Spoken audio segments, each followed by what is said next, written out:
Pinangakuan daw sila ng kanilang community leader na mabibigyan kapag umaten sa rally. Magkano mapangako? 1,000 po bawat isa. Kasi doon mo na, pagkain mo na, pamasahin mo, doon na lahat kukuhain. Oo. Ngayon, wala pa po. Hindi namin alam kung paano. Kahit pa Yan na nga ba sinasabi natin mga kababayan. Para dito kay Trillanes at dito kay Cielo Magno. Etong sila nanay, uuwi na. Yung kasing pinangakong 1,000, hindi pa ibinibigay. Yan ang problema dyan, mga kababayan. Pero bago yan, isang like at isang subscribe. Masaya na ho tayo dyan at sa mga gusto sumali sa ating community. Alam nyo na ho gagawin yung join button. Nandiyan lang ho sa baba. Ayun na nga mga kababayan, trending ho ngayon sa social media. Etong ginawang rally nitong mga makakaliwa, mga kampo ni Trililing at mga kampo nitong si Tambaloslos dyan sa EDSA. At yung ibang mga dumalo, in-interview ho ng mga reporter at ang sagot nila, nagpunta lang daw ho sila sa lugar na yan dahil pinangakuan sila. Heto, pakinggan ho natin ang buong report ng GMA News. Matindi ho ito mga kababayan. Nagsawa ng kilos protesta ng iba't ibang grupong nagsusulong na ma-impeach si Vice President Sara Duterte. Yan Pero ang hindi lang ang sinasabi natin. bise ang puntirya. Maging si Pangulong Bongbong Marcos gustong mapanagot ng isang grupo dahil sa issue sa 2025 national budget.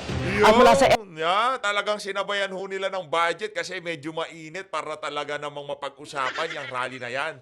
Pero ang diwa lang ho talaga ng rally na yan, para sa impeachment itong si Vice President Sara Duterte. Tuloy ho sa natin. shrine, nakatutok live si June Veneracion.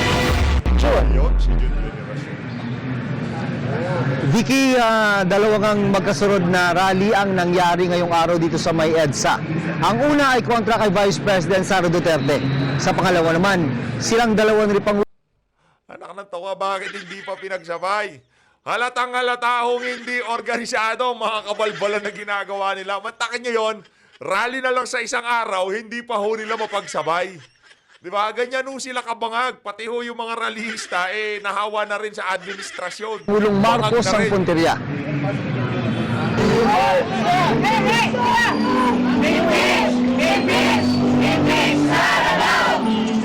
Nagsama-sama ang Mga impeach.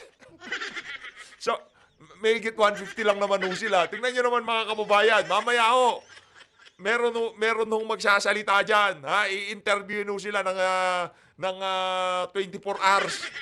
Maririnig nyo ang mga sasagot nila. Napanood nyo sa ating intro. Ang grupong nagsusulong na maalis sa pwesto si Vice President Sara Duterte. Tinuligsa nila ang kawalan-daw ng aksyon ng liderato ng House of Representatives sa tatlong impeachment complaint na inihain noong Disyembre. Ay ang ating panawagan sa ating mga leaders sa House of Representatives, huwag tayong magpadala sa pressure, huwag tayong magpatakot, huwag tayong magpabuli. Aksyonan natin ang impeachment. Hindi na sila titigil sa panawagang impeachment hanggang hindi napapanagot ang pangalawang Pangulo sa mga pinagagawa nito gaya ng paglustay o bono sa confidential funds. Dahil sa mga ralista, sumikip ang kalsada at bumagal ang dagil yung trapiko. Yung mga crowd po kasi, masyado na naokupa yung kalsada. Kaya ang ginawa po natin dyan, yung mga pulis po natin, medyo sila po yung naging linya para yun po yung maging daanan po ng mga tao. Nang bumuhos ang ulan, kanya-kanyang silong ang mga ralista. Umulan pala kanina, hindi ko kasi tayo nakantapay Pero palakpakan! Anak na mambira Pagka siniswerte ka nga naman. Pati ho ang kalangitan, ika nga, alam ho nila na yung ginagawa nila na yan, dyan sa EDSA, puro kabalintunaan. Nakiisa ho ang langit, ika nga. Pulasan tong mga itong mga bayaran. Pulasan. Tapos ay nag-uwian na sila bandang alas 12 ng tanghali. Pero ang mga senior citizen na ito, umuwing nagrereklamo. Pinangakuan daw sila ng kanilang community leader na mabibigyan kapag umaten sa rally. Magkano mapangako? 1,000 po bawat isa. Kasi doon mo na, pagkain mo na, pamasahin mo, doon na lahat kukuhain. Oo. Ngayon, wala pa po. Hindi namin alam kung paano. Kahit pa Sino bang sino bang promotor diyan? Sino ba yung mayat maya nag-iimbita dyan sa na yan, dyan sa rally na yan? Hoy, Trililing! Cielo Magno! Yung 1,000 ibigay nyo! Yan ang problema dyan. Ha? Pagka hindi organic, pagka hinila lang ng kung sino-sino yung dumalo, pagka hindi nyo nabigyan, mag-iiyakan. Pero doon sa INC rally, wala ho tayong narinig na ganyan. Yan ang problema dyan. No? Ngayon, nasaan na si Trililing? Wala na, ninenok na. Yan na nga ba sinasabi natin? Naisahan na ho kayo, tumakbo na yun. Paano na naman kung kahit pamasahe may balik? Wala. Wala pang kain. Sinusubukan naming makuha ang panig ng mga organizer ng rally ukol dito. Ano yan yung umaga, Akbayan at Akbayan Youth, Akbayan Party List at yaang mga magdalo. Diba? Ngayon, sino yung mga nandyan? Tanong ho natin kay Trililing. Tanong ho natin bakit merong ganyang mga ganyang ralista na nanghihingi ng pamasahe, pambayad. 1,000 pa naman yung hinihingi, bakit hindi nyo binigyan? Ngayon doon sa 1,000, nandun na daw lahat, pamasahe, pangkain, kayo na bahala doon. Ba? Talagang organisado, kaso nagkaninukan eh. Diba? Naisahan ho sila eh. Yung organizer, wala na, tumakbo na. Kawawa naman ho sila nanay. Naawa ho tayo, real talk ha. Hindi ko kayo binubola. Naawa ko kay nanay. Kasi pinaasa ho sila eh.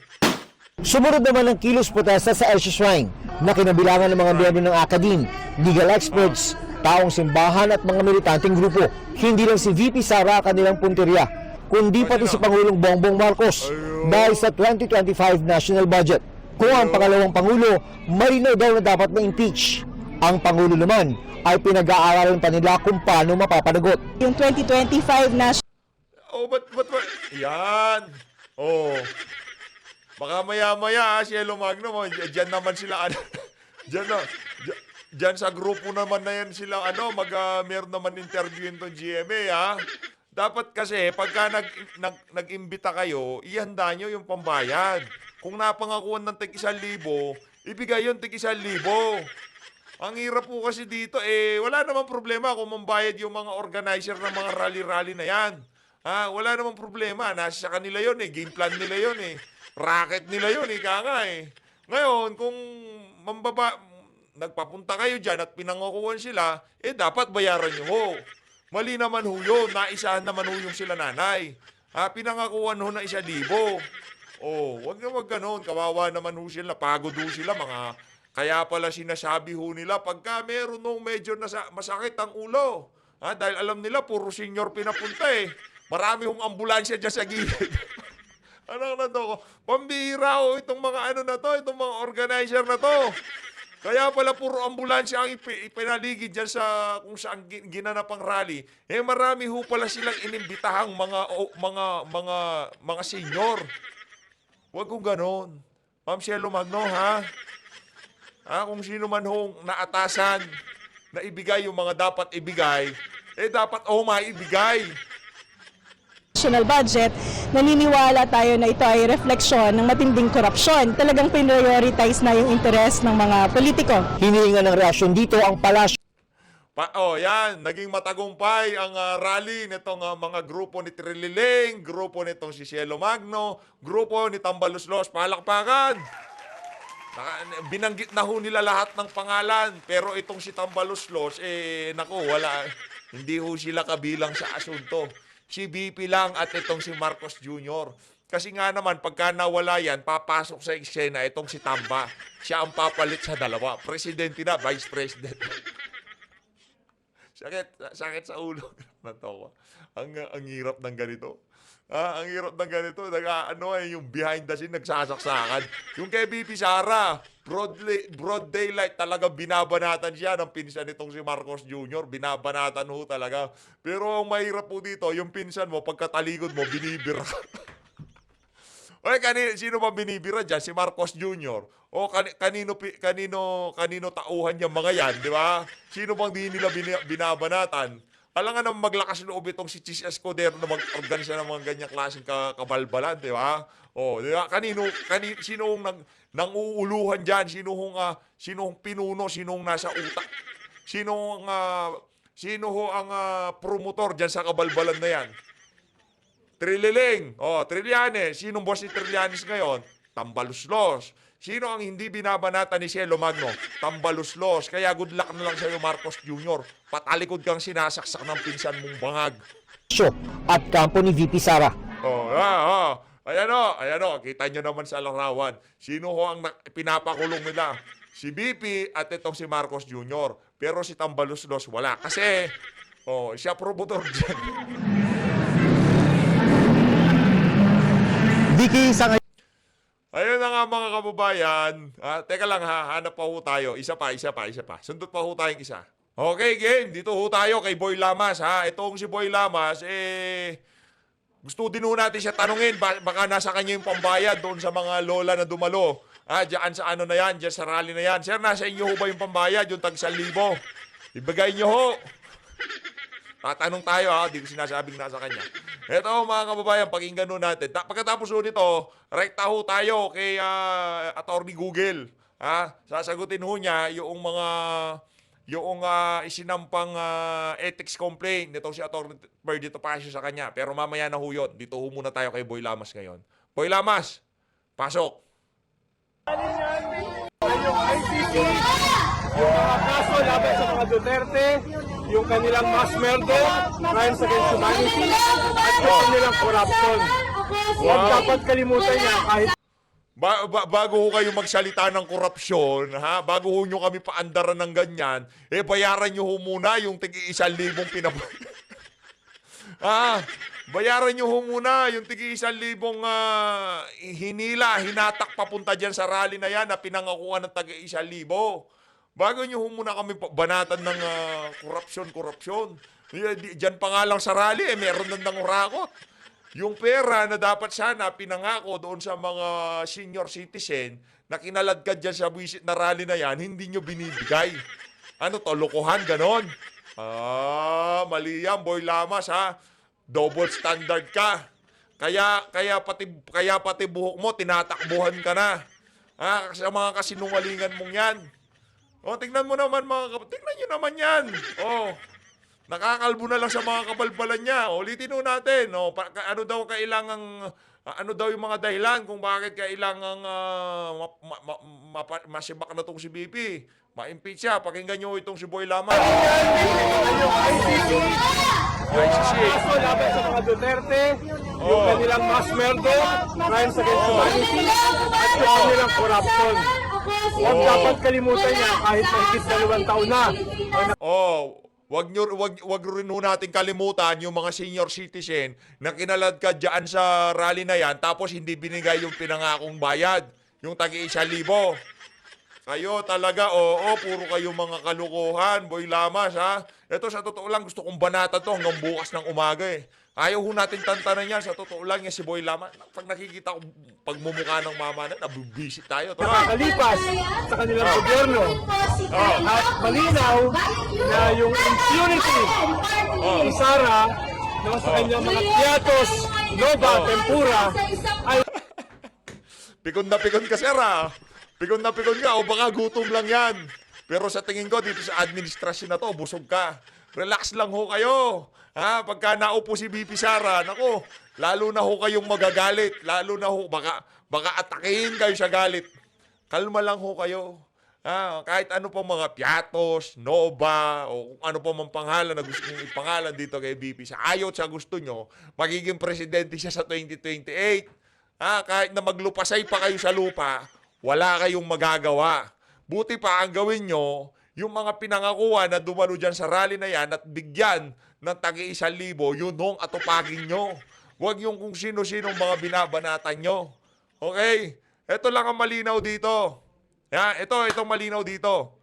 Doon sa rally, peace rally ng INC, ni isang dumalo, walang naningil ng 1,000 sa mga organizer o kung kanino man. Nagpunta sila doon, kada interview mo, nandito ako, punta ako dito para makiisa, para sumuporta sa panawagan ng pagkakaisa at kapayapaan. Diyan, pagka in-interview sila, ano sinasabi ng mga dumalo? Pinangakuan kami ng 1,000. Kasama na pagkain pamasahe. Hindi pa binigay sa amin, uwi na lang kami. Palakpakan natin sila. Kaya sinasabi ko, pagka nagkakamali sila, hayaan nyo lang, huwag yung turuan. Kakamali yung mga kalaban eh. Kalma lang. Ngayon, ito si Boy Lamas. Kumusta? Kumusta yung rally nyo? Boy Lamas, anong balita? Balita ko, ang dami daw hakot. Literal, yan daw talaga ang rally na puro hakot. Pero kahit gaano karami ang hinakot nila, ayun, estimate daw nasa 500, mga nasa ganung figure yung mga dumalo dyan sa rally na yan. Ibig sabihin mga kababayan, yung sinasabi nilang silent majority na dadalo dyan sa January 31 rally, pambubudol na naman ho. Walang humpay-hong paghihikayat nila sa iba't ibang mga stasyon. Diyan sa TV News 5, sa programa nitong si Manong Ted. Naaanunsyo lagi yan. Lagi yung napaplug yan. Kumbaga, lagi yung ina-advertise. Magkakaroon ng malawakang pagkilos na kung saan mananawagan ng malinis na pamahalaan itong mga grupo na to. Yung detalye talagang planchado. Ipinupost nangihimok itong si Trilling, yung si Cielo Magno sa page niya. Ang dami ho mga kababayan, pero still, linangaw pa rin ho yung rally nila. Anong ibig sabihin yan? Yan ba ang tinutukoy nyo ng silent majority? Naku, 500 kalahati lang kayo. Ang yayabang nyo, pag binanatan ho kasi nila yung INC rally Kasi masyado daw pinupoliticize. Kasi hindi daw peace rally talaga yan. Yung sa inyo, anong klaseng rally yan? Wala akong narinig, kundi puro galit. Buti pa naman doon sa INC rally, yung talagang pagkakaisa. Yung kapakanan ng mga kababayan nating mahihirap, yun ho ang itinutulak nila. Pero dito sa rally na to, wala tayong narinig, kundi puro kapuutan, puro galit. Walang pagkakaisa, bagkus pagkakawatak-watak ang gusto nilang mangyari sa Pilipinas. Yan ho ba ang mga umaayon sa mga kabalbalan ng administrasyon na to? Real talk ha, lahat ng mga ginagawa nila na yan, puro balat kayo lang ho yan. Ang diwa na kanilang ginagawa dyan, para ma-impeach itong si Vice President Sara Duterte. Huwag na ho tayong maglokohan. Kesyo, pati itong si Marcos, sinisigil nila. Si Tamba nga, galing yung budget dyan sa House of Representatives, di nyo mabanat-banatan, mga walang niya kayo. Refleksyon ating bansa. Anong klaseng bansa tayo kung papayagan natin yung ganitong Hindi, anong klaseng bansa tayo kung yung mga mainstream media at yung mga analyst ko, mga political observer, mga bayaran. Anong klaseng bansa tayo yung mga pumupuna sa pamahalaan na to, sa bansa na to, o nagkikriticize, binabanatan lang nila yung kalaban ng administrasyon. Yun ho ang tanong doon, Boy Lamas. Anong klaseng bansa tayo kung yung mga kagaya mong political analyst o political observer ang binabanatan lang yung kalaban ng administrasyon. Kaya kayo na pagkakamalang bayaran Di ba? Kaya kayo na pagkakamalang tauhan ni Tambaluslos Di ba? Kalma lang ho kayo. Sa mga susunod na panahon talagang maglalabasan ang mga ebidensya na kung saan magtuturo sa mga kabalbalan nyo, sa mga Ako, ito talagang si Boy Lamas. walang hiya sa atin ng harapan. Ibig sabihin, hindi lang ito tungkol sa kanila. Ito ay tungkol din sa atin. Ano yung ipapamana natin sa susunod na henerasyon? Ang ipapamana natin, yung tag-1,000 na dapat sana ibayad nyo doon sa mga inimbitahan na dumalo dyan sa rally na yan. Sa ayot sa gusto nyo, babalik tayo doon. Kasi sa totoo lang, ako ho, ito real talk to real talk to, Boy Lamas. Ako nahahabag ako para dito kay na madam. Dito kay na lolo't lola, dito kay na tita tito. Nahahabag ho tayo. Nagpunta sila dyan sa pagkaakalang mabibigyan sila ng pambili ng gamot. 1,000. Anong ginawa nyo? Hindi binigay ng kung sino maresponsable sa pamimigay ng 1,000 dito kay na madam. Ubos na ba ang pondo para sa akap? Dapat sana namigay na lang kayo ng akap dyan para maraming magpunta, di ba? Tuloy. Payagan natin lahat ng ito. Dapat ay ikulong, i-impeach, at hulihin na ang mga Duterte. Ang panawagan daw niya, hulihin na ang mga Duterte. Loko-loko ka ba? Bangag ka na rin, Baboy Lamas. Anong kaso? Anong kaso? O, kung may kaso, abogado ka ba? O, sampahan mo. Huwag yung ibinibida nyo yung ICC, di ba? O, ano yung kaso? Sampahan nyo muna. Bago nyo banatan ng ganyan, itong si VP Sara o itong si dating Pangulong Rodrigo Duterte, sampahan nyo muna ng kaso. Okay? Bago ka magbida-bida dyan. O, dito ho tayo mga kababayan. Rekta ho tayo dito kay ano. Dito ho tayo kay Dan Fernandez, sa mga nakakamiss dito kay Mang Dan. Pakinggan ho natin. Pakinggan ho natin ito mga kababayan. Phone patch. The representative of Santa Rosa, Laguna and co-chairman of Quadcom, Congressman Dan Fernandez. Good morning, Congressman Dan. Ayun. Hi, good morning, Karen, and to all your televiewers. Thank you for your time today. Congressman Dan, sure. can you tell us about the ethics complaint filed by Attorney Ferdinand Topacio against you? Well, actually, I'm still waiting for the the copy of the complaint, and I'll be going to the office siguro by Monday, and I'll try to see what is the content. Pero alam mo ano yan Karen, it's more of a distraction Hindi distract lang naman tayo si what's the name of that guy? Attorney Topacio, no? Kunyari, di pa niya alam yung pangalan. Pero nakakadiskusyon niya dyan sa House of Representatives pag kami hearing. What's the name of the Topacio, Attorney Ferdy Topacio? Loko-loko ka ba? Kung di mo kilala yan, ikaw lang hindi may kilala. Dito natin because let's not forget that the very essence of the hearing and the investigation that we conducted in the Congress, precisely because of the order of the President to stop the POGO. At nakita natin yung mga violation, nakita rin natin yung mga tortures that were infiltrated or were perpetrated by those personalities na mga hindi naman po taga Pilipinas. And we have seen so much abuse, and especially the connivance of the Filipinos. Yung kanyang kliyente, it was been proven na siya yung beneficial owner ng Lucky South 99 at the same time sila yung nagpunta sa PAGCOR, and it was all established doon sa ating pong investigation. And ito, dinadivert lang na nila yung issue against us. And if ever na meron namang ganito na nandito na sa Ethics Committee, di sige go, makita natin kung anong mangyayari dyan sa final niya. And I saw him also na sinasabi niya he's giving benefit of the doubt dito sa ating mga members, pero he doubted kung mapupursue yung case against me. Pero of course, ang ating mga members ng Congress, especially yung Committee on Ethics, they have their own minds, and at the same time, they will be deciding on the issue. But makikita naman natin yung investigation. And if we, ako, may binilabag ako doon sa aming rules, so be it.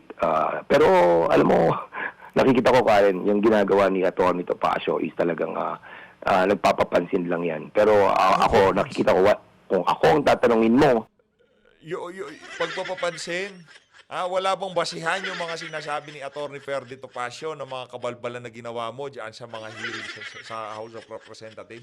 Yung ginawa ho bang panghaharang doon sa legal counsel ng mga dumadalo diyan pagpapapansin, hindi basihan yon para sampahan yung mga congressman na kagaya mo? Aba, may problema ho tayo diyan, Mang Dan.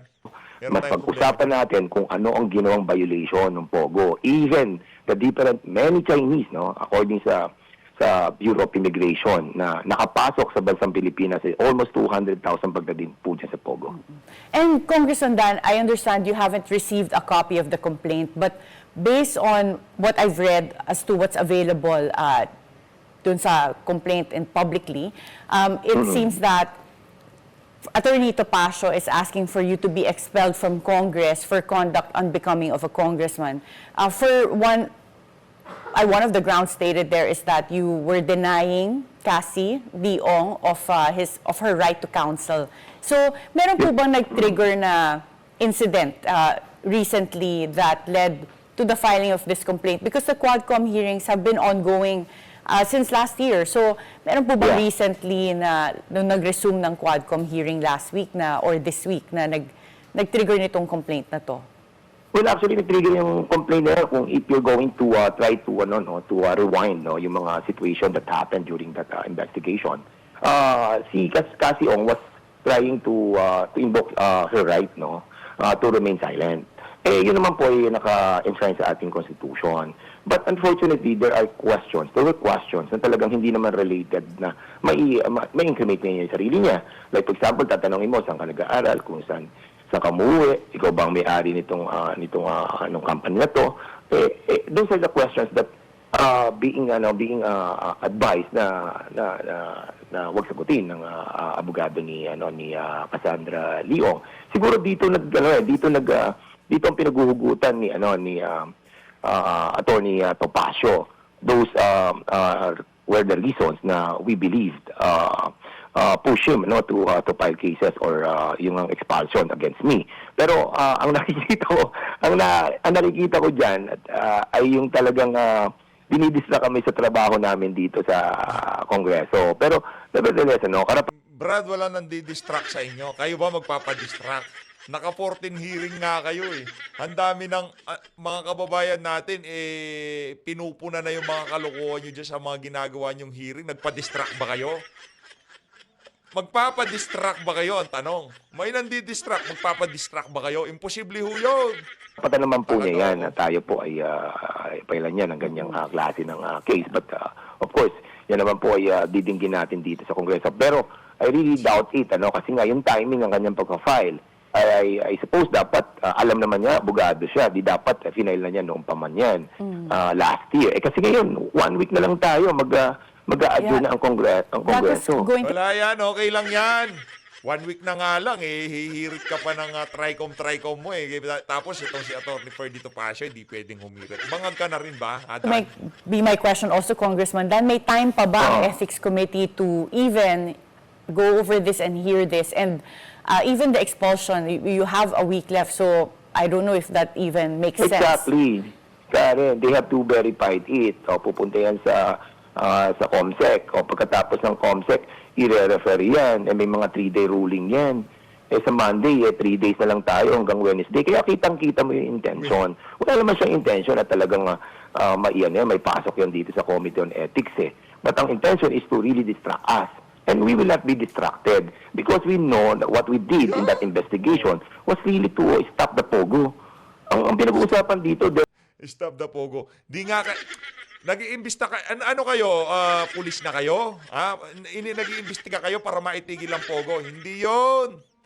Nag-iimbestiga kayo in aid of legislation para makagawa ng kapaki-pakinabang na batas. Ito, pambihira ho, tumama na to. Mantakin nyo ho yan, trabaho na lang nila, hindi niya pa alam. In aid of legislation, ang makakapagpa-stop sa Pogo, executive, law enforcer. Law enforcer ba kayo? Gumagawa ko kayo ng batas, bumabalangkas kayo ng batas. Binubola mo na naman kami. Ang linaw-linaw ng in aid of legislation, hindi in aid to stop Pogo. Di ba? Hindi yun.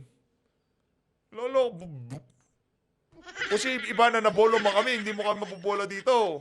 Pero if you remember, last July, it was delivered by the President. I-stop natin ang Pogo. Anong ginawa namin? Nag-hearing kami.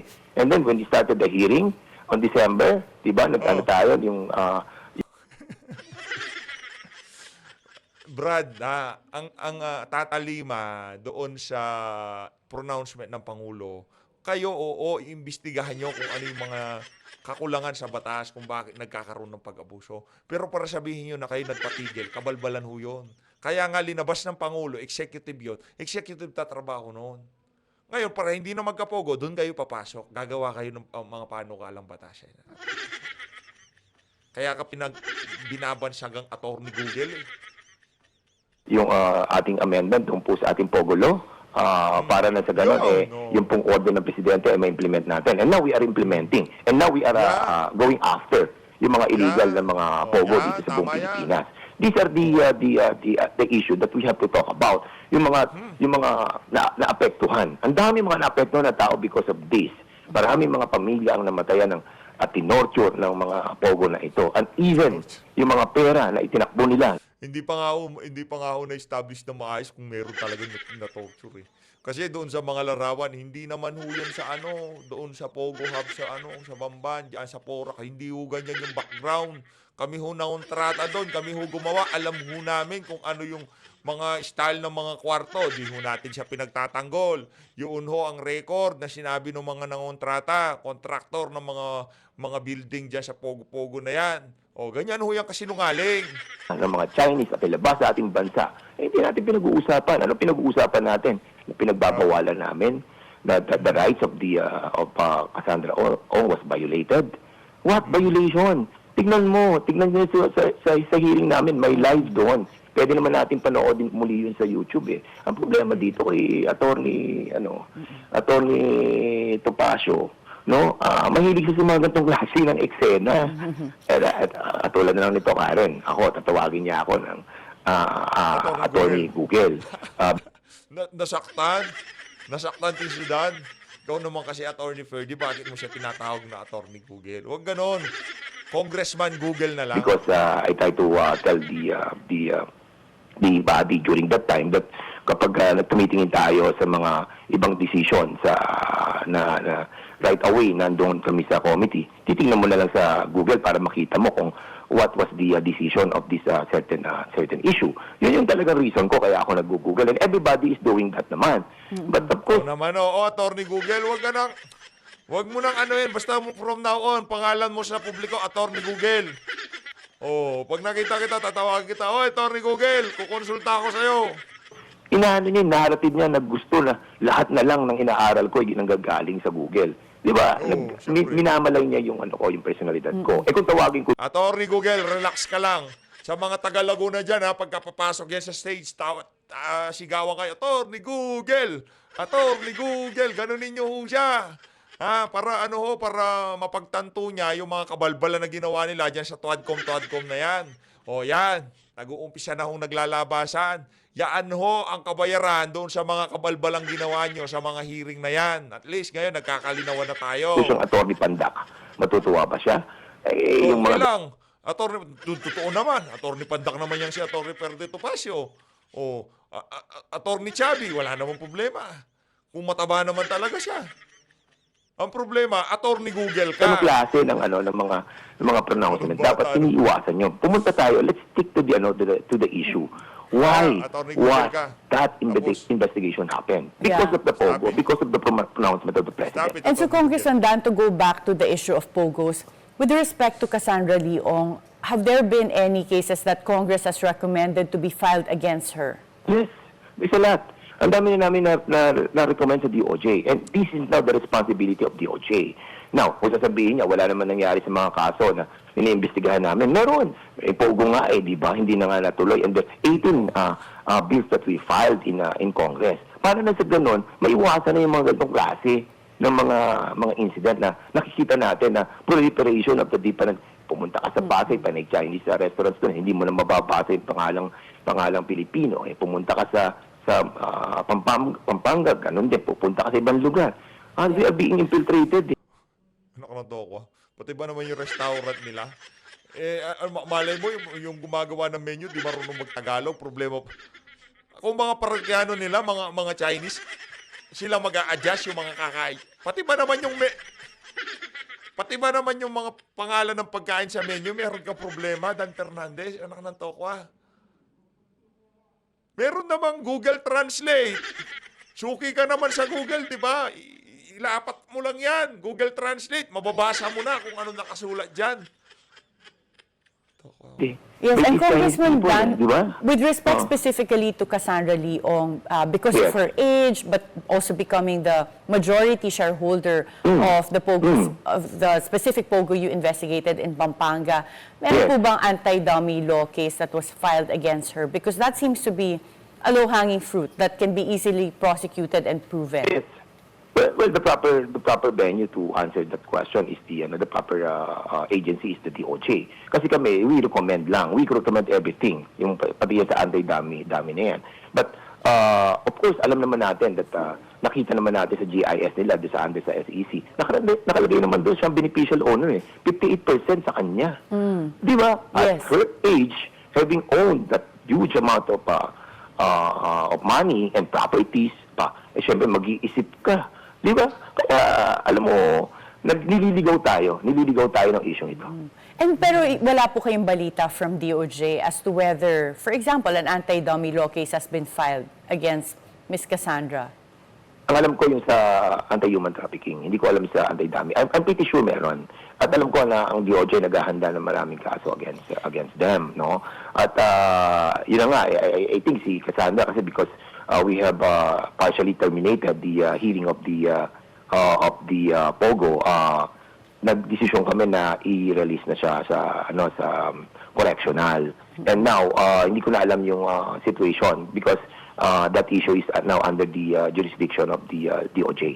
Alam mo, nagawa na namin yung responsibilidad namin. Nakagawa na po kami ng mga bills that we filed. Now, what we are expecting is since na matatapos na rin po itong 19th Congress, in the next 20th Congress, doon na po natin talaga kailangan ma-implement at maging batas yung mga ipinahil po namin. And Ayan na nga mga kababayan, dito na una tatapusin ang ating reaction video kaugnay dyan sa mga paliwanag na yan. Itong si Mang Dan, dyan sa Bilyonaryo Channel. Maraming salamat to. Mag-ingat po kayo lahat. Mahal natin ng Pilipinas.